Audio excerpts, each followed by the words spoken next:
Back now on Triad today, and it's time to turn our attention to air quality. We haven't done that for a while, but it's a very important topic. Jay Paul, our director, we meet someone who knows all about that topic. Cary Gentry is Senior Environmental Specialist for Forsyth County Office of Environmental Assistance and Protection. Welcome, Cary. How you doing? I'm doing good. A man who was born in Knoxville and doesn't remember a thing about it. That's right. That's right. And then moved to North Carolina. We're glad you did. First of all, just the basics. What does your office oversee? Because we had some folks on before, and I didn't ask that question, so give me a thumbnail answer on that. Well, basically, we have two divisions within our department. The division I work for deals with a lot of air quality forecasting and monitoring. And then we also have another division that is involved with the enforcement of making sure the rules are followed by the industry in our region. So now, would your duties specifically be geared more toward trying to make sure the industry stay in tow, or what? My actual job duty is more just relate to the public what the air quality actually is. Trying to get us educated. Yes. In the Triad, now here, I'm going to ask a stupid question, which is not uncommon for me, but help me on this. Winston-Salem, Forsyth County, this area, we're not, although we think of ourselves as being big, we're not Charlotte, we're not Atlanta. Right. So I guess the question is, why should we even have air quality issues here? Well, oftentimes, our air quality is actually not produced quite often by our own device. We have Charlotte, and you mentioned Charlotte, and down in Atlanta, a lot of that air gets transported this way just because of the weather. Our prevailing winds are from the southwest, and so a lot of times that air mass is transported right into our region. Now, we produce our own air quality issues as well. We can talk about that in a little bit, but and when you get the transport from Charlotte and Atlanta. So we're getting the bad stuff from them too? Oftentimes, yes. Just because of the winds? Yep. Well, we're going to change that. I don't know, who do you talk to about changing the wind? Is pollution always worse in the summer months? I mean, what's the deal? In our area, pollution is I would say 90% of the time is worse in the summer months, and it has a lot to do with the weather. Or I would say almost 90%.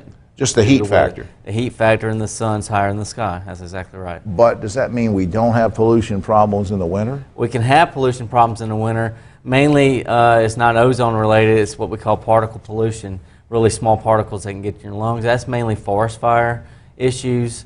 Occasionally get really strong inversions, which is a fancy weather term that produces bad air quality in our region. What do you think that we can do as citizens here in the Triad?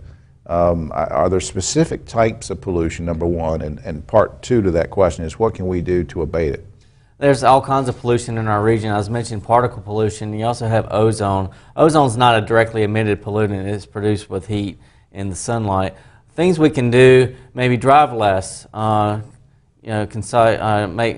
make more trips with one, do multiple things with one trip instead of going home and right back out. Right. Take public transportation, ride your bike. Anything that takes mobile sources, which are cars, trucks, off the roads, or less trips, produces but less people will pollution. say, Cary, hey, I've heard you say that before, but gosh, I mean, it's kind of like voting. They'll say, hey, Cary, what can one person do to make a difference? Right. And one person might make a real big difference, but if you multiply that by thousands of people, it does add up. So just small little steps. I mean, it's better than doing nothing, I would say. So if I carpool and you ride a bike and our friend down the street gets on a park bus and somebody else walks because they live close enough to work to do that, it starts compounding. Can it actually make a difference? It can make a difference in the long term and in the short term for that matter. And another thing is conserve. I get on my kids all the time, leaving the refrigerator open, leaving the lights on. That takes energy, and the energy comes from power plants, which produce pollution. If you reduce those small steps, and it takes a lot of people. So literally, the little things can mount up and make a big difference. They can, and it's an education process. It's sort of our job to get the message out to have that changed. I bet you would hate to live in my house because I like it real cold and my wife likes it hot. So you're probably on the side of my wife to say it goes in a lot of houses, including my own. So you have that same fight. Yes, I do. There's several websites I want to share with you. First of all, the one that gets you sort of to Cary's office, www.forsyth.cc/EAP/. Then, of course, partnc.org is a good general website so you can find out about all sorts of alternate forms of transportation. And triadair.org is one that our friend Lorelei Elkins wanted us to put up. That gives you some good information about air quality and many other things that you can do to sort of piggyback on what Cary was saying. Cary Gentry, thanks a lot. Thank you. Will you come back sometime? Yes, anytime.